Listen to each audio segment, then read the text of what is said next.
Alejandro Nava Femat, él es consejero regional del Partido Acción Nacional del Distrito Federal. Alejandro, mucho gusto. Mucho gusto, Nino. Muy buenos días a ti y a tu auditorio, mi compañero de mesa, Pablo Trejo. ¿Qué onda con todo lo que está pasando? Como que hay muchos, como que va a haber mucha turbulencia aquí en la Ciudad de México para los próximos días, ¿no? Pues yo creo que la turbulencia se viene gestando ya desde hace tiempo, Nino, precisamente por lo que se mencionaba aquí. Número uno, la inmovilidad del DF, obras por todos lados. ¿Lo sufres? ¿La sufres? La sufro, pero la sufren todos los capitalinos. Te pongo un ejemplo. ¿Qué es lo que está pasando en la avenida Palmas? Una solución que antes recorrías Palmas en 7 minutos, de 7 a 9 minutos, y hoy te tardas 40 minutos. Esa fue la solución, y no. O sea, capital del movimiento, yo no veo la capital del movimiento, al contrario. Se habla de inmovilidad. Pero me gustaría que pasáramos al tema central que acaba de decir el tesorero. ¿La reforma? La reforma política del DF. A mí se me hace importantísima la reforma política del DF, y yo creo que todos los ciudadanos del Distrito Federal deberían de inmiscuirse en la reforma política del DF. Hay un punto toral como es el de la seguridad, el de la procuración de justicia, que son temas que acabamos de ver, por ejemplo, qué es lo que está pasando en las cárceles del Distrito Federal, ¿no? Ahí entra el tema de la procuración de justicia. Cuidado, que primero fue un reclusorio y ahora es otro reclusorio el que solicita auxilio a la ONU. Cuidado, porque no lo atendieron a tiempo y ahora pues están saliendo con que están ya ahora sí dirigiéndose a la ONU, como que, bueno, pues se reventó todo esto en los, no sé, 25 o 40 años en que los internos siempre han sido una fuente de dinero, una fuente de ingresos. Una fuente de ingresos. Para los custodios no tanto, sino para los directores de los reclusorios y para los jefes de gobierno. Entonces, ahí vemos precisamente la necesidad urgente de una reforma política que incluye no nada más el tema de seguridad, no nada más el tema de techo de endeudamiento, no nada más la cuestión económica de la capital, sino por ejemplo la procuración de justicia en todos sus ámbitos. La parte de los reclusos y de los reclusorios en la capital, pues estamos viendo francamente que un recluso pide que se haga justicia, uno de tantos. De cuánto esto se ha vivido en la capital, yo creo que es un tema realmente donde todos los ciudadanos debemos de voltear hacia allá, y las personas que estamos involucradas en la reforma política, donde al final de cuentas se centrará en la Cámara de Diputados y en la Asamblea Legislativa para poderla llevarla a cabo, ahí es donde están los temas torales de esta reforma. Fíjate que el último programa que hice yo dentro de un reclusorio, le gritaban al secretario de gobierno del Distrito Federal que les pagara sus sueldos, porque recordemos que ellos por el trabajo que hacen o por el trabajo que realizan reciben una recompensa mínima, pero Exacto. Reciben una cantidad de dinero que puede ayudar a sus familiares, y no les habían pagado no sé si en 2 o en 3 meses. Y entonces el secretario de gobierno dijo, no, ahorita lo vamos a atender, pero si ellos lo hubieran atendido antes del programa, eso no hubiera sucedido, o no hubiera pasado. La otra, iban a comer camarones, si nunca habían visto los camarones, y ese día iban a comer camarones, entonces estaban todos más sorprendidos que los que estábamos adentro del programa, porque eran cosas muy extrañas, como que si viene un medio de comunicación, le doy una maquillada a todo lo que me estoy robando, y eso tiene que ver con procuración de justicia, lamentablemente. Así es. Fíjate, Nino, el tema de los reclusorios o los centros de readaptación social que es un tema aparte, sí. O sea, no solo tiene que ver con la reforma política, tiene que ver con el asunto de la corrupción y los códigos creados durante mucho tiempo en el uso y la costumbre de quienes conviven en esos centros de reclusión. Hay 3 maneras de reinserción, dicen los psicólogos y sociólogos: la educación, el trabajo y la recreación y el deporte. Si cumplen con esos mecanismos, pues evidentemente se pueden reinsertar.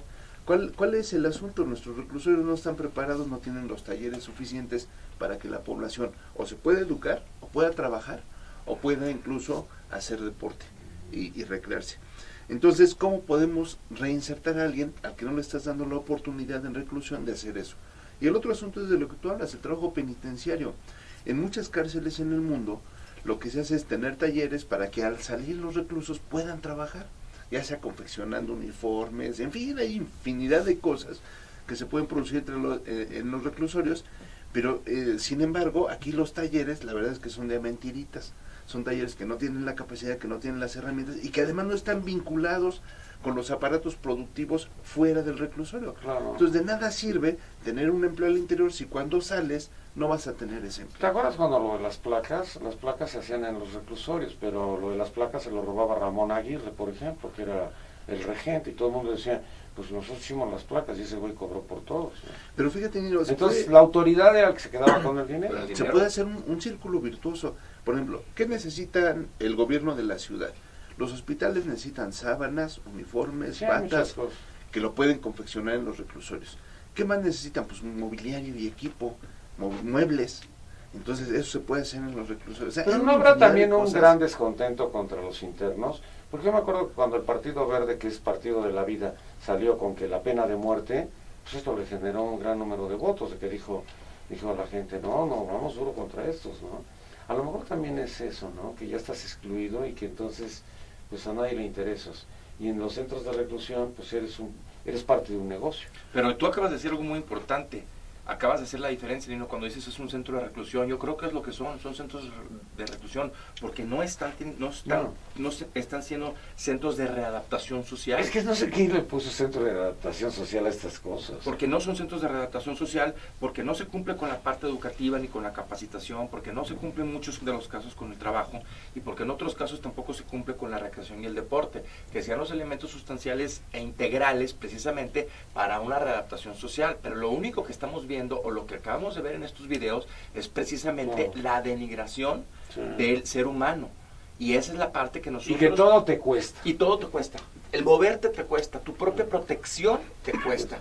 Y yo creo que la sociedad en general tiene ahí también un pendiente, ¿no? Pero no va a suceder nada. ¿Te acuerdas cuando aparecieron de que, bueno, pues estos internos famosos tenían pues ahí sus suites dentro del reclusorio?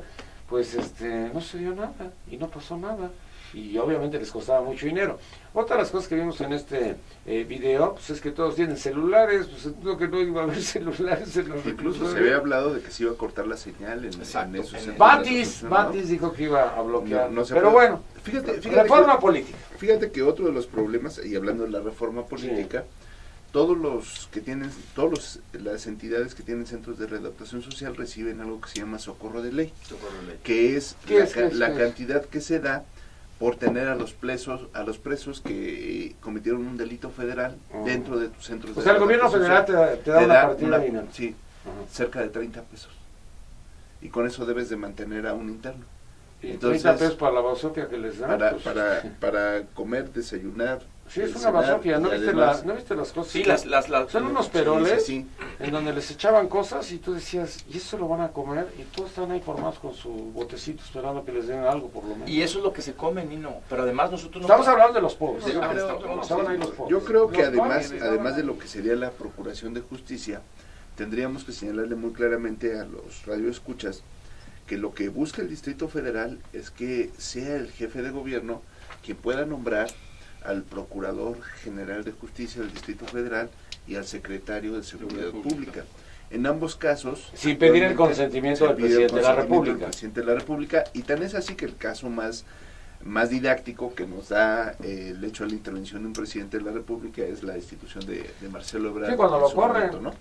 Era en una delegación, ¿no? Sí, pero él era secretario de Seguridad Pública y hubo un hinchamiento en Tláhuac y eso fue lo que motivó su salida. Pero más allá de las salidas, lo que se trata es de trabajar integralmente, y si está dando buen resultado el trabajo que está haciendo en materia de seguridad en el Distrito Federal, darle las facultades al jefe de gobierno para que lo pueda hacer. Mira, yo he visto los enfrentamientos en el gobierno federal entre Genaro García Luna y la Procuradora General de la República, y es cuando te das cuenta lo que vivíamos en el Distrito Federal. Joel Ortega no se llevaba con el procurador, traían un enfrentamiento brutal. Pero a raíz de que llega Mancera y Mondragón, parece que la relación camina perfectamente. Y es que debe de haber una coordinación y comunicación. Eso es lo que tenía que haber, coordinación. El asunto es que precisamente al ver que están apoyados indirectamente por otros poderes. Pero funcionaron.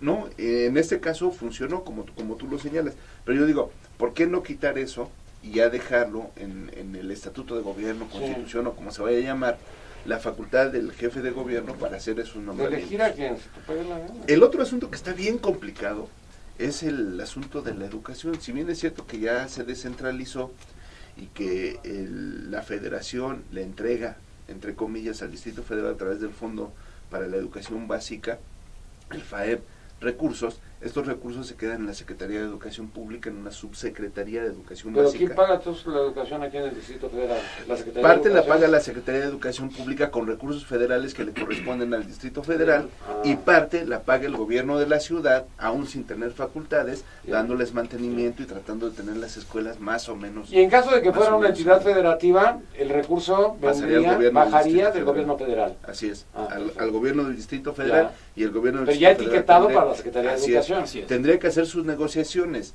Y les digo que el problema es muy complicado porque los comisionados que tiene el sindicato casualmente están agrupados o están concentrados en el Distrito Federal, y estamos hablando de como 100,000 comisionados. O sea, profesores que hacen labores sindicales, que no dan clases, pero que están cobrando en la Subsecretaría de Educación Básica del DF. Oye, a ver, ¿cuántos maestros hay? Nadie sabe. No, Bueno, pero a ver, esto de los 100,000, fíjate que un día vino Mario Delgado, todavía era secretario de Educación, ya estaba en pre-campaña o anticipándose a todo lo que iba a venir, de que se pensaba que era, bueno, no se pensaba, seguramente era el delfín de Marcelo Ebrard, y dijo, fíjate que estoy haciendo esto, estoy haciendo aquello, hablando como secretario de Educación, pero el día de hoy fui a una primaria y no me dejaron entrar porque Luján me había dado instrucciones de que no me dejaran entrar, entonces dije, pues entonces secretario de Educación de mentiritas, ¿no?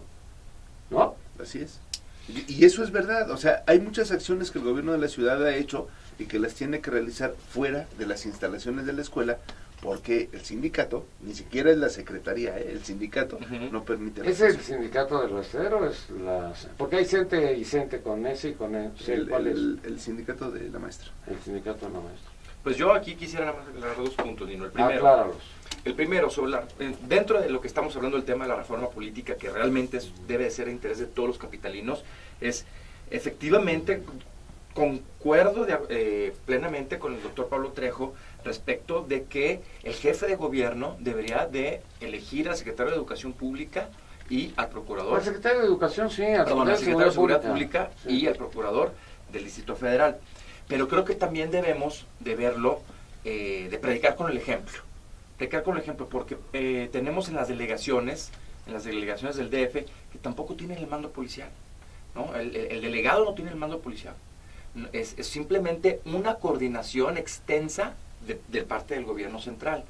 Y creo que la municipalidad o la delegación, para el caso del DF, son los engranes de autonomía para que precisamente pueda darse un funcionamiento muy adecuado de coordinación para establecer tanto la seguridad como la procuración de justicia. Yo cada vez que vienen a platicar con nosotros los delegados políticos o los candidatos a jefes delegacionales dicen exactamente lo mismo. Tú votas por mí, cuando yo gano, me vas a ver y me acaban de robar mi coche y yo no puedo hacer nada. Exacto. Pero a ver, en los municipios conurbados del Estado de México o en los municipios de Querétaro o de Puebla, ¿ha funcionado? ¿Ha funcionado? ¿El mando? Sí ha funcionado. ¿Tiene el mando? ¿Sí? Tiene el mando, no, los municipios en todo Ya lo el país. sé, tienen, bueno, en toda la República Mexicana, pero estoy hablando de la parte cercana. ¿Ha funcionado? Ha funcionado. ¿Sí ha funcionado? ¿Por qué no caminamos? Yo creo que no, Lino. Yo creo que No ha funcionado. yo creo que tenemos algunos municipios donde funciona muy bien la policía, porque son municipios importantes. Te pongo algunos casos, como el municipio de Benito Juárez en Quintana Roo, que es una policía, pues evidentemente es un centro turístico importante, es fundamental tener seguridad. Ha funcionado. Tenemos el municipio de Acapulco, donde pues no funciona, aunque tiene el mando la policía. Oye, pero ¿no? déjame decirte una cosa. Fíjate que cuando vinieron los candidatos a gobernadores decían algo que es muy significativo. Nosotros queremos el mando único como lo tiene el Distrito Federal. Entonces Así es. doy. Entonces, Así el es. mando único es aquí. Ellos van por el mando único para el Estado de México, para Veracruz, para Chihuahua, para todas las entidades Que es federativas. lo mismo que pasa con el predial. O sea, Son la entidad que más bronca, la eso, entidad que no. más recauda en predial es el Distrito Federal. Federal. ¿Por qué? Porque lo tiene centralizado estatalmente. Así es. Sí, a diferencia de los municipios o de los demás estados que lo tiene delegado a los municipios y que no recauda nada. Pero la diferencia entre un estado... Es cierto eso, es cierto. Pero la diferencia entre un estado, Nino, entre un estado y el Distrito Federal para la cuestión que estamos tocando de la seguridad pública, donde los delegados no tienen el mando y en los municipios sí los presidentes municipales sí tienen el mando. La diferencia ahí es, por ejemplo, la cuestión de distancia. El distrito la federal, reacción. exacto, el Distrito Federal es una zona conurbada, completamente integrada, no totalmente acordonada, por llamarlo de una manera. Vámonos a Coahuila, por ejemplo, ¿no? Donde entre Torreón y Saltillo, ¿no? Hay una distancia enorme, y entre Saltillo y Piedras Negras hay una distancia enorme, y entre Piedras Negras te y pongo el Acuña, ejemplo más grueso: Chihuahua y Ciudad Juárez. Juárez. Pareciera que son entidades federativas diferentes. Exacto. Entonces ahí una policía municipal da perfectamente, el presidente municipal le da una forma en que el propio jefe de gobierno pueda nombrar procurador y al secretario de Seguridad Pública sin tener que consultar al presidente de la República. Pero por eso digo, hay que predicar con el ejemplo en el que también los delegados puedan ellos poder nombrar a su director general, puede ser de Seguridad Pública, y poder actuar en consecuencia, porque tú lo acabas de decir ahorita muy bien, y no. Nosotros tenemos que construir para los ciudadanos, es realmente para lo que nosotros tenemos que establecer acciones. Y el delegado dice, oye, yo voy a la calle a inaugurar a cualquier tipo de obra, y los ciudadanos vienen y me dicen, oye, yo no quiero esa obra, yo quiero que me pongas una policía aquí, y están ante la incapacidad de poder hacer. Pero fíjate que, Alejandro, que ese es otro problema, porque eso tiene que ver con cómo integras tu presupuesto y si realmente dejas que participen los ciudadanos en esa integración del Un presupuesto. delegado político que hubiera querido venir, manda aquí un mensajito que no lo voy yo a quemar, pero que está de acuerdo con ustedes. Muy bien. Pues el delegado, qué bueno que está de acuerdo con nosotros. Sí, porque están diciéndole que les den el mando de la policía. Yo creo que es lo que han solicitado ellos mucho, y es que es una realidad, Nino. Mira, debemos de ponernos también, la actuación muchas veces del gobernante es difícil, porque el gobernante de la delegación es la primera instancia de gobierno ante el ciudadano, es la primera. Y a quien le van a ir a reclamar, no le van a reclamar directamente al presidente, no le van a reclamar directamente al jefe de gobierno, le van a reclamar al delegado. Tú me prometiste, yo voté por ti y no y yo no voté por ti, pero tú tienes que hacerlo. Tienes la eres mi obligación empleado. Y yo no, aunque no haya yo votado, yo no voté por ti, y yo no voté por ti, bien dicho, claro. y me tienes que dar un resultado.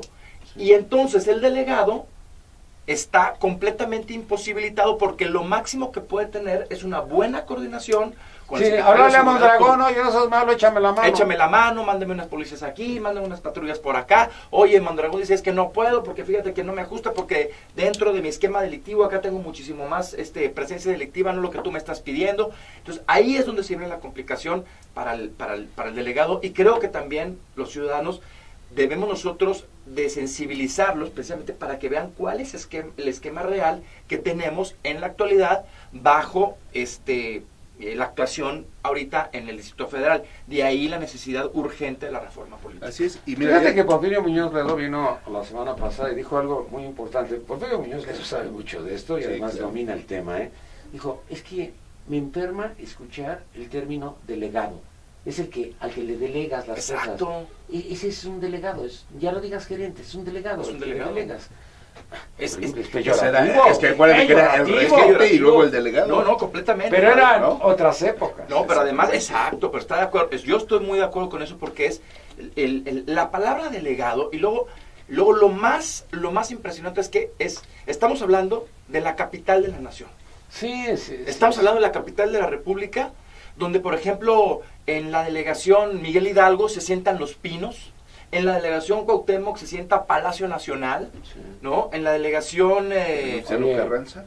Perdóname, el Senado también ya está en la Cuauhtémoc. En la Cuauhtémoc. Tú también estás en la Cuauhtémoc. En la delegación Venustiano Carranza está el Congreso de la Unión, está la Cámara de Diputados, y llamarle delegado, o sea, aquel que del gobierno central te delego, estás allá, No, porque fue por votación, fue por elección. Ya dejaron de ser delegados como anteriormente, ¿no? Exactamente, pero en la cuestión político-administrativa... Alcalde podía ser, no, tampoco. Siguen siendo delegados. Tampoco. Porque el mejor alcalde es el jefe. Se le llama jefe delegacional. Jefe delegacional. Bueno, Jefe hay algo de ahí precisamente, de ahí el nombre, ¿no? A raíz de la reforma que se hizo en el Distrito Federal, donde se eligen a los jefes delegacionales, de ahí el nombre. Ahora, vamos a ver diferencias. Tú hace un momento apuntabas diferencias hacia otras entidades federativas. ¿Por qué los presidentes municipales odian a los delegados? Porque los delegados tienen su radio nacional, su televisión nacional, su prensa nacional, y no sufren. Salen siempre a nivel nacional. Y los pobres presidentes municipales, que puede ser el de Monterrey, que puede ser el de Guadalajara, que puede ser el de Puebla, pues nada más salen en su entorno. Bueno, pero es que acuérdate que... nada más en su entorno. No, acuérdate que el Distrito Federal es una caja de resonancia. Pero totalmente. O sea, aquí se mueve todo. Entonces los corporativos están aquí. Una caja de resonancia. Y evidentemente, aún sin quererlo, los jefes delegacionales, a veces algunos problemas se convierten de una magnitud nacional. Y a veces incluso hasta internacional. Totalmente. Como fue el caso de Cabañas, por ejemplo. Sí. ¿No? Fue un asunto internacional, digo, malo, pero internacional. No, pero también el estúpido de Santillán, perdóname, cuando dijo que el AVE, ¿cómo se llamaba la cosa esta del bar? Era un club. Así es. Y entonces tú hablabas con el delegado político y le decías, ¿por qué estuvo abierto? Porque es un club. Oye, no friegues, ¿cómo va a ser un club? ¿Un bar 24 horas abierto? Sí, no, eso no bueno, puede pero ser. yo solo ponía el ejemplo de la resonancia. Pero te sonea tu Santillán por tu culpa. Pero también debemos entender... Por andar abriendo la boca de lo que no sabe. Pero también tenemos que entender, Nino, que el presidente municipal, pues el propio nombre lo dice, ¿no? Es presidente de un municipio. Es el 115. Y su ámbito de competencia el 115 municipal que le da toda esa garantía. De ahí, ya lo están regañando. Y de ahí no pasa, que tiene que ser, su ámbito de competencia es municipal, sí. Su resonancia es municipal. Si llega el caso en un presidente municipal que pase alguna ley municipal o alguna cuestión... El de los quesos se hizo famoso. Eso tuvo resonancia nacional. La Razábal, todo el mundo platicaba, oye, ¿y a qué se dedica? Pues su hermano vende quesos y cobra. Cobra por los quesos, ¿no? Bueno, ahí es donde se viene. Pero a mí lo que me gustaría ver más allá, por ejemplo, Nino, como consejero de un partido político y como consejero de un partido político... ¿Qué está en el tercer lugar? En el tercer lugar, en la oposición en la capital de la República, pero que eso nos da un indicativo y nos da un reto, Nino, que tenemos nosotros, sí, por supuesto, porque tenemos nosotros que volver a escuchar al ciudadano. Ya no los escucharon durante 12 años, se ve que no los escucharon, por eso perdieron. No, yo creo que se hicieron muchas cosas muy buenas. Yo creo que hay un México antes del 2000 y después del 2000. Indiscutiblemente, definitivamente, y aquí lo estamos platicando en esta mesa antes de que arrancara. Fíjate que ahora podías decir todo lo que estás mencionando ahorita. No se podía, ni no se podía. Te hablaban los de gobernación y te daban para atrás, ¿no? No, bueno, no. Es un país distinto. No te daban, ¿qué pasó? Está bien que se vale todo. Yo creo que está bien. El doctor Miguel Ángel Mancera llega con un porcentaje alto de votación. Yo creo que históricamente no se había visto Nadie. Un triunfo. Esa diferencia. Con esa diferencia de esa magnitud. Y eso nos dice los partidos políticos de oposición, nos dice que tenemos que escuchar precisamente ese tipo de manifestaciones. Escuchar ese tipo de manifestaciones me permite que yo pueda establecer aquí un tipo de relación distinta y aceptar, por ejemplo, el doctor Mancera ha traído una trayectoria académica, trae una trayectoria de... Pero estaba identificado con la izquierda.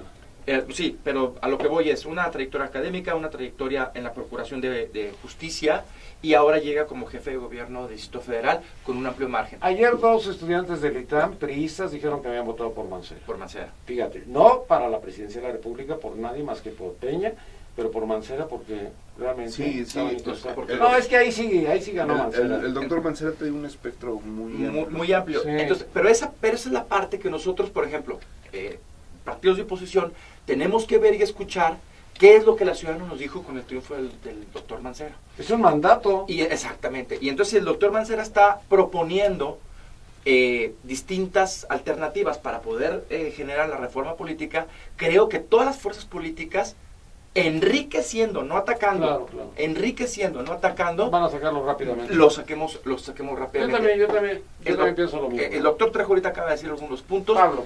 Yo acabo de decir otros puntos.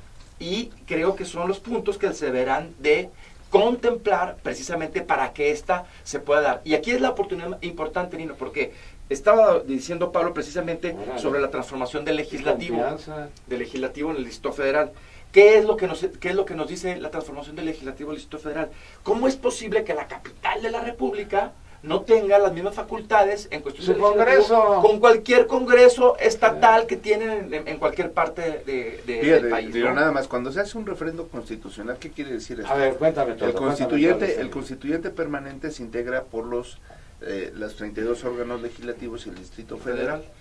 ¿Qué es lo que sucede cuando se dictamina y se cambia la Constitución? Pasa por los congresos, tiene que ser por la mayoría. No Pero pasa por el no Distrito pasa Federal. por la capital de la República. Eso no contamos. No contamos. Para eso no contamos, para modificar Entonces la pasa Constitución. por 31. Así es. Y lo importante de lo que dice Pablo es que Yo no precisamente... sabía eso, yo pensaba que pasaba en los 32, porque antes nosotros decíamos, no sé, me cuesta trabajo decirlo, pero así se mencionaba, 31 entidades federativas y el Distrito Federal. Había 32 entidades federativas. Se acabó. Pero yo no sabía lo del Congreso o lo de la Asamblea, no lo sabía hasta ahorita. Porque ese es el constituyente permanente. Entonces los congresos locales, una vez que el Congreso de la Unión modifica la Constitución, tiene que pasar a aprobación de cada uno de los congresos, con 16 congresos que voten por la composición. A ver, Nacho Morales Lechuga el otro día preguntaba algo muy importante, ¿y a mí en qué me beneficia? A mí común y corriente. Porque ustedes ya hablan de la reforma política, pero a las personas comunes y corrientes, a las personas de a pie, a las personas de la calle, ¿en qué les beneficia? Número uno, yo te digo, por ejemplo, puede ser en seguridad.